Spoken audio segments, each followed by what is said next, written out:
सबसे पहली बात तो ये हम समझते हैं कि अगर हम एक सुख शांतिमय समाज की स्थापना करना चाहते हैं तो हमारे भारत की जो प्राचीन जीवन दर्शन है, जो खट दर्शन है, जो भारत की आध्यात्म निधि है, जो स्पिरिचुअल विजडम है, उसके अनुसार ये एक सुदृढ़ मान्यता है कि मनुष्य के कर्म का ही फल उसको सुख और दुख के रूप में मिलता है। अगर मनुष्य के कर्म श्रेष्ठ हों तो उसको सुख मिलेगा, मनुष्य के कर्म अगर श्रेष्ठ ना हो तो उसको दुख प्राप्त होगा, अगर उसके कर्म विकर्म हो या कुकर्म हो। तो इसलिए पहली तो ये बात निश्चित है कि जब तक ये मनुष्य कर्मों की सीढ़ी से उतरकर इस पतन की अवस्था को आया है और इस कर्मों की सीढ़ी पर चढ़कर ये सुख और शांति में अवस्था को प्राप्त होगा,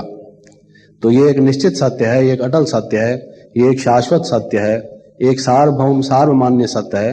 कि अगर हम फिर से सुख शांतिमय समाज की स्थापना करना चाहते हैं तो पहली बात यह है कि मनुष्य के कर्मों को अच्छा किया जाए। जो दूसरा प्रश्न था कि जो धार्मिक संस्थाएं हैं, जो वरिष्ठ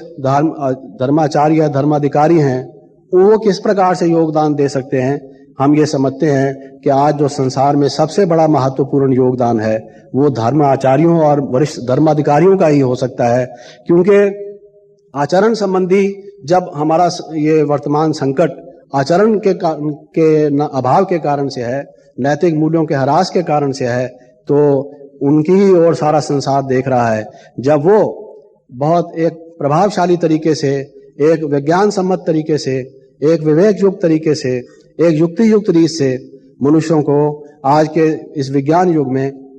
आत्मा का, परमात्मा का परिचय देते हुए उनको आचरण की ओर बल देंगे, जैसे कि दे रहे हैं, और अधिक ये कार्य तीव्र गति से होगा और खास करके आपस में मेल मिलाप से होगा, तो मैं ये समझता हूं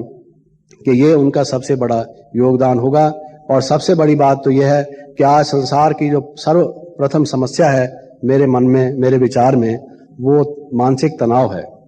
मनुष्य में टेंशन है। और जितने निर्णय चाहे राजनीतिक नेता ले रहे हैं, चाहे कोई और लोग ले रहे हैं, वो इसी के अंतर्गत ले रहे हैं, इसी से ही रोग भी संसार में बढ़ रहे हैं। और उसके लिए अगर मनुष्य योग का अभ्यास करे, उसको योग की कोई सहज विधि बताई जाए जिससे कि उसके मन की टेंशन दूर हो, उसको शांति मिले, शांति से और बहुत सारे गुण विकसित होंगे स्वतः ही,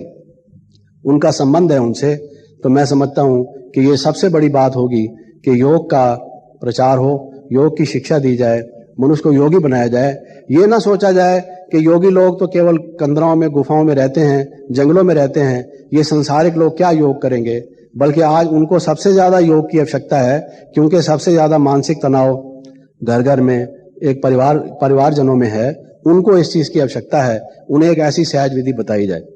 और अंत में मैं यही निवेदन करूंगा कि वो परमपिता परमात्मा शिव, प्रजापिता ब्रह्मा द्वारा जो हमें वर्तमान समय साधारण रूप में प्रविष्ट होकर, सन्निविष्ट होकर उन्होंने ये ज्ञान और योग जो सिखाया है, ये नई सृष्टि की स्थापना के लिए जो एक प्राचीन, सर्वप्राचीन, पहले भी गीता में कहा हुआ है कि ये योग जब प्रायलोप हो जाता है तो फिर मैं आकर इसकी शिक्षा देता हूं, उस योग की शिक्षा जो परमपिता परमात्मा ने दी है उसका हम अभ्यास करें, तो मेरा अपना अनुभव ये कहता है कि हम उससे एक सुख शांतिमय समाज की स्थापना कर सकते हैं। ओम शांति।